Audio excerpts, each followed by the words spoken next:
We're talking to Dr. MParuchuri2, who is at Tennessee State University in the Department of Economics and Finance in the School of Business.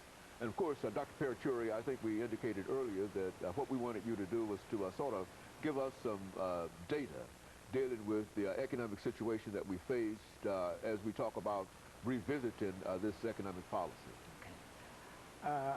If you look at the employment level, that's the best indication. We have been suffering with, right now, 9.7. However, if you go back to the Bush administration at the end, it was around 10.3%. Now, at that time, if we had not had a change in the administration, we would have been around 12% or so of highly unemployment figure. Now, among these, if you look at the data, the adult men comprise of about 10% unemployed people. Okay. 10% out of little over 150 million people who are in the job market. Now, among this, among men, we said it's 10%, but what about women? Women's unemployment rate is only 8%. Okay. However, when you look at the teenager unemployment, it is around 26.1%. Oh. It's more than a quarter. Every fourth teenager was unemployed. No. And here again, if you look at the breakdown of white and non-white, or Asian, and that's a completely different picture. If you see, the national average is half of what the non-white unemployment rate is. If you look at the white unemployment rate, it is half of what the non-white unemployment rate was. And among the Hispanics, you would see 12.6% of them are unemployed. And among all these, only the Asians do better. They have only 7.5% of unemployment rate. So here, when we take a look at the total picture, there are 15 million people who are without jobs. Within that category, you would see that long-term unemployed people, those people who have been unemployed for more than 27 weeks. If you look at that, there are 6.5 million people are in that category. And there is another 1 million people who are discouraged workers, we call it. What is this discouraged workers? This is nothing but, well-skilled Joe goes to find a job, and he could not find it, and he comes to the neighborhood and talks to the kids, saying that he did not get the job.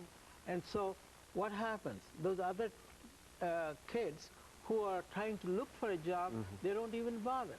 So these are all discouraged workers. So that amount to about 1 million people. So here we see that many people, just the long-term unemployed. And in this context, I must add what the President is going to do today or tomorrow. The Congress approved a piece of legislation to make sure that these people are going to be taken care of, especially those people who are unemployed for a longer period of time. There was a lot of opposition. There's a technical opposition or whatever they're trying to do. It's mostly from the Republican Party, where they tried to oppose that extension of the compensation for these unemployed people who have been unemployed for more than 27 years, 27 weeks. Now, finally, it has been approved, thank heavens, and these people are going to get benefits until around June first week or so. Now, the opposition came out and said, look, it's going to cost around $18 billion, roughly. Come up with some solution to pay the pay off these bills. And somehow or other, the Democrats were able to push through against all these opposition. As you know, if you look at the health care bill, for example, Okay. none of the Republican senators or congressmen who, supported the bill. Okay. That's everybody saw that. Yeah, everybody saw that, and it's just opposition just for the sake of opposition without any merit. Even somehow those sympathetic to President Obama's plan for health care, these people also, even though they were sympathetic because of the restrictions the party must have imposed on them, they did not vote for this. So it barely moved through with a technical way of handling to pass this kind of bill. The Republicans have used so many times, and this is one of the technique which Nancy Pelosi and Senator Reid have tried to push through, and they were successful, and the president did not even hesitate to sign that as soon as you can, by canceling even the foreign trip which he had planned a long time back. So what I'm trying to say is the present economic conditions have improved a lot. Okay. Now let me give you some indications. The inflation rate today is only 2.39%. It was a lot higher before. In other words, prices have come down quite a bit. Not only that, the GDP growth, GDP is gross domestic product, that is what the nation as a whole produced, and in terms of current dollar. The growth has been around 5.5%, which is a phenomenal growth.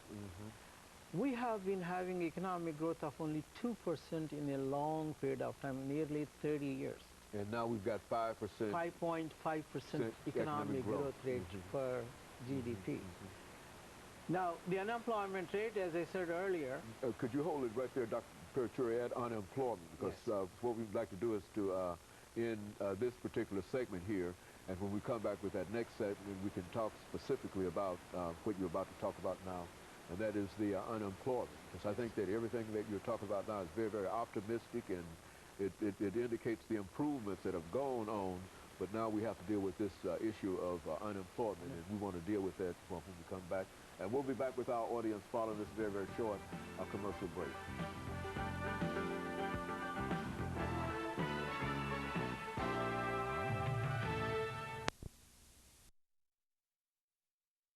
We're talking to Dr.